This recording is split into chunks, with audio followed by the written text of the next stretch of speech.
That's quite the introduction. Thank you. He was a hard act to follow, but I do so. I would say the same of anyone on our panel today. So it's an honor to be included in today's presentation. Thank you. Thank you to Lynn for putting today together, and to Leslie and the rest of the Ontario chapter for putting the event together today. So I want to talk to you based on our experience about servicing clients internationally. Okay, so I'm going to make some very basic assumptions today, which is that most of us have clients that operate internationally in one way, shape, or form of another, and that your clients are generally, as you mentioned, looking to save costs and do that through an efficient process.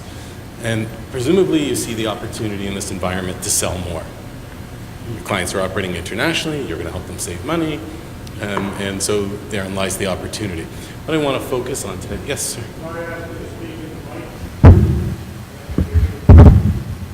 Thank you. Is it better? Is that better? Okay, so I'm going to assume that, I'll just go over this, take off from where the slide starts. I'm going to assume that you have clients that operate internationally, that those clients are looking to drive cost savings, and that you may see, in certain instances, the opportunity to sell more. So those are very basic assumptions. What I want to focus on today are not those assumptions. I'll briefly review what the opportunities may be, but I really want to focus on some of the challenges that you may not be thinking about. So when you do have these opportunities, you're looking to pursue them, you can maybe have a little bit of foresight based on some experience that we have, and certainly look to learn from others in the room based on their experience. So again, the opportunities are to drive cost savings by consolidating spend, driving economies of production for your clients, sharing across different markets. So your client operates in 5 or 6 markets. They typically don't communicate with each other very well, except for at the highest levels. And so now if you're working with their various marketing departments or sales groups, you have the ability to share ideas across markets. If you're doing any combined production, any mold costs or development costs, obviously you can share between markets. And then, as you can imagine, it's a fantastic opportunity to talk to your clients about consistency. It's consistency of branding, consistency of product quality, consistency in terms of product safety, regulatory compliance, to get all of that under one professionally managed umbrella. You can provide web solutions that are international based, so they can be multi-currency and multilingual. And obviously, you can now bring your client the opportunity to provide them consolidated reporting, which they typically wouldn't get across different operating units internationally. So as I mentioned, there are some exciting, seemingly sensible opportunities to add value to your client in this environment, but there's some very real challenges, and I'm going to highlight just a few of them today from our experience. So one of the differences are market differences. So your client may operate globally, but rest assured there are differences in those markets. There could be differences in terms of popular culture. We're Canadian, we love hockey, but in other parts of the world, they don't know what hockey is. It's about cricket or some other sport. The gifting culture differs greatly. It might seem like a great idea to do a watch with a leather band for your client for an international employee recognition program or a gift, but keep in mind that in India, leather isn't so popular because cows are sacred amongst much of the population, and in China, giving a watch to some signifies death. So we have to be very careful in recognizing there is a very different culture in terms of business gifting. The climate may differ. You're not likely to do toques for the Southern Caribbean, where here in Canada we love them. There's seasonality. So we work with certain clients who have a strong partnership with their Australian-based affiliates, but obviously the seasonality is very different. So while we might think about combining production, when we're ready to produce patio umbrellas for Canada, they've already done them 4 months ago for Australia. The retail environment and channels of distribution are different. If you're working with retailers, if you're working with clients who sell their products through retailers, you think that the way they go about that in their markets differs greatly. In some markets, they may sell through distributors. In other markets, they may have their own retail presence. The retail environment is something that we speak very closely to with our clients in terms of helping to motivate and incent people through why you're going to put my product on shelf, and what I'm going to do to drive consumers to pull the product off the shelf. Well, it's important to recognize those differences in working with your clients. Margins vary regionally. From our experience, when you're working with a procurement professional who's looking to, particularly if it's through a global RFP, they're looking for consistency in margins. Well, in North America, we have a certain margin structure that we expect to call that a healthy business relationship. In the Orient, it's significantly lower, and in Europe, they expect higher margins. So how do you reconcile that in dealing with a procurement professional who's looking for consistency? The product quality and specifications may change greatly. Anyone who's worked with clients in the beverage industry may know that in certain markets, tempered glass is required by law. Too many bar fights and whatnot. Whereas in Canada, it's considered an unnecessary additional expense. There are significant differences in terms of import policies in different markets. In some markets, there are quotas. Take cotton, for example. Even in the US market, technically, there is a quota on cotton. There are restricted products. As you know, importing into Canada, it's very difficult to import wood if it's not properly finished. There are protectionist policies. Anyone who's tried to work with a client, helping them with projects in Brazil will know that it's not impossible, it's just damn bloody expensive. So when we are sending a product by air freight and we think of it's only 50 portfolios, well, there's 300% duty on sending those into Brazil. But not only on the product, there's 300% duty on the air freight. So all of a sudden that becomes, oops, we should have known that, we should have advised our client, and gee, maybe there's a better way to service that business. There are differences in terms of regulatory requirements. I mentioned phytosanitary certificates, anything to do with seeds, that's a requirement bringing product into Canada.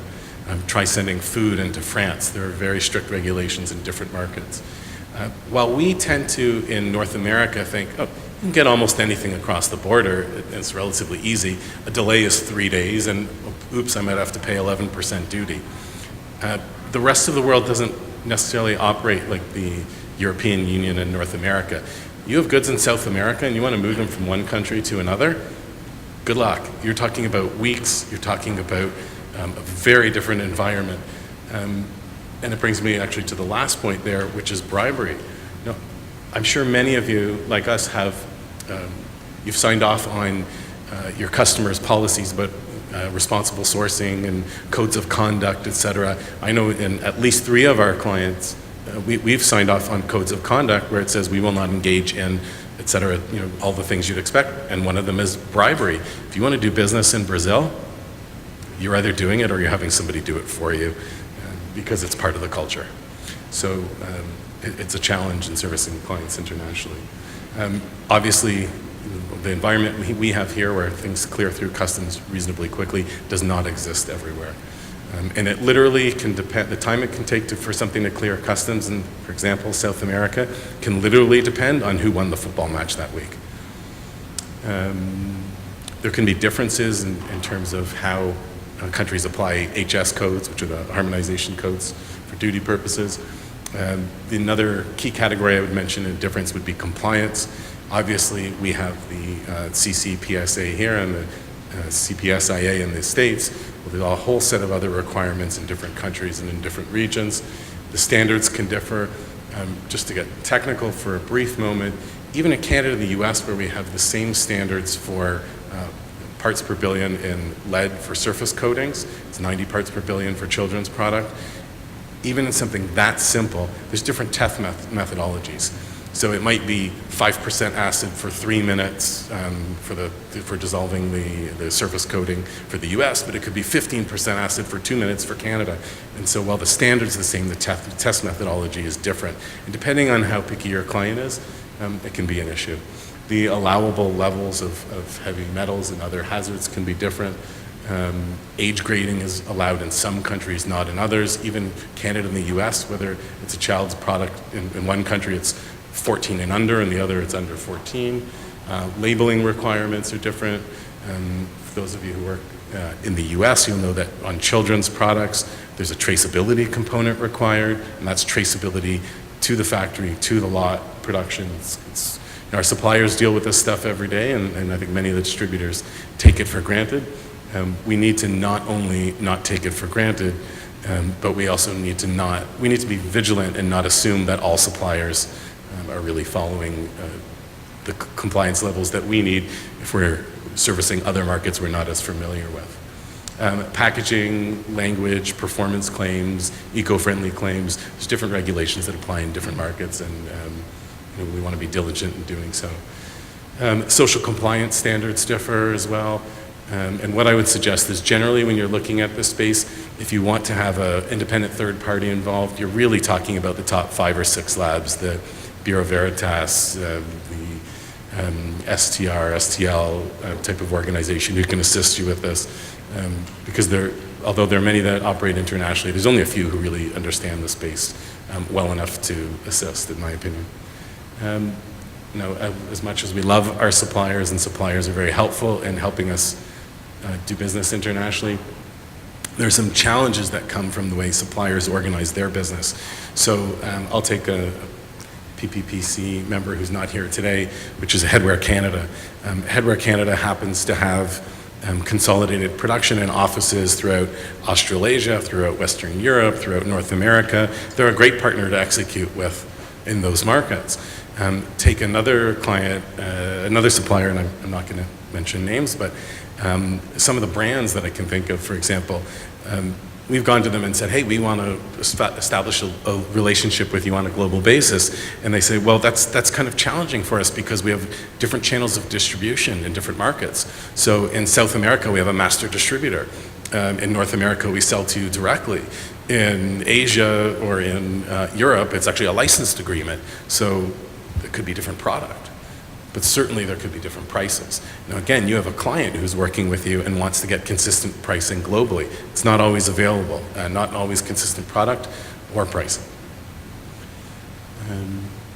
Stakeholder adoption. We've all been involved in programs where, gee, how am I going to get the Toronto office and the Vancouver office on the same page? Or how am I going to get marketing and sales on the same page?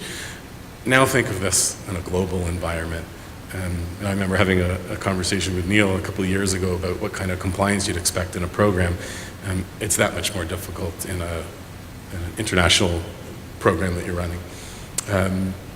We look at, typically in a program environment, we would talk to our clients about how they monitor spend, how they go about enforcing these types of agreements, and that becomes much more complex in a global program. Coverage. And for me, this is really about, think about an international player coming into one of your clients and saying, oh, we service these clients around the world. And one of the things you're going to say is, yeah, but are they local? Can they service you in your currency? Can they be at your door the next day with samples? Can they run down that afternoon if there's a problem? And so this comes to me, this is about feet on the street. Okay, so if you're talking to a client about, oh, gee, we can service you in Dubai. Well, do you have feet on the street in Dubai? Can you provide them with the same level of service that their current incumbent is, who's in that market? Okay? So working with them in their language, in their time zone, understanding their culture, built from a company that recognizes the VAT in that industry, which is equivalent to our HST, billing them in that currency with the appropriate tax structure, the ability to import and work with domestic vendors in that marketplace. So it's quite a challenge, and I'll talk about one of the solutions we have to that challenge. And one of the questions, of course, if you're going to look to service your clients internationally is, do you partner or do you build? How quickly do you need to ramp up that service complement in a given market? What's the cost of doing so? What is the in-country expertise available? And I would say, from my experience, you're as strong as your weakest link. So I can think of, we belong to, or actually own part of a global organization called IGC Global Promotions. And with IGC, we contract with clients globally. And one of the issues is, think about that client that you're going to bend over backwards because it's a 6-figure, 7-figure opportunity for you. Well, you've told them that your partner in Poland is fantastic. Now you're going to turn around and ask your partner in Poland or South Africa or wherever to jump through a whole bunch of hoops because it's really important to you. But they're looking at a $5,000 opportunity in that market. Or conversely, you're asked to jump through hoops because your partner in Poland has a great opportunity and you're going, we're never going to see the light of day of the time that we spend on this opportunity, but it's important to your partner. And so it's one of the things I would say to consider is when you're looking at building out your network or hiring or partnering, is how do you go about doing so and making sure that you're going to be able to provide that same level of passion towards your customer needs in any given market. And then there can be complex tax and legal implications. Transfer payments cause issues in certain markets. I remember in one program, we talked with our partner in Brazil, and he's going to service the business, and we're going to get a little piece of the action. And he said, Aaron, I have to have a contract. I have to use a specific type of lawyer. I have to register that with the government. And every time I make you a payment, I have to register that with the government, and I have to go through the same lawyer to do so. So unless it's $1 million piece of business, it's not worth my time. So you really have to think about what's the purpose of servicing the clients internationally. Is it because you want to be more important to them, or because you want to make money on their spend in other countries? I'm not saying there's an easy answer to that. I just think you need to answer that question before you delve in. A few examples. I mentioned IGC Global Promotions. So TPS is part owner of this. We have 53 owner partners in 47 countries. It's been a tremendous network and experience for us. There is another organization called IPPAG, where Prime Resources, or Primeline, is the North American member. They're more of a co-op type organization. Staples obviously has a presence in this area. Interworkings is quite successful. And some of you may know a company called Zagware in New York, New Jersey area, who recently launched a joint venture in the UK. And I know others of you, I saw in the PPC release the other day that TNT has hired someone to pursue international business. There's great opportunity. Like anything else, you want to be well prepared and understand the issues before you delve in. We have some experience in the area. If I can ever be of assistance and share our experience, I'm happy to do so. I think I've been quacked off the stage. Thank you very much. Thank you to my team who are here from TPS.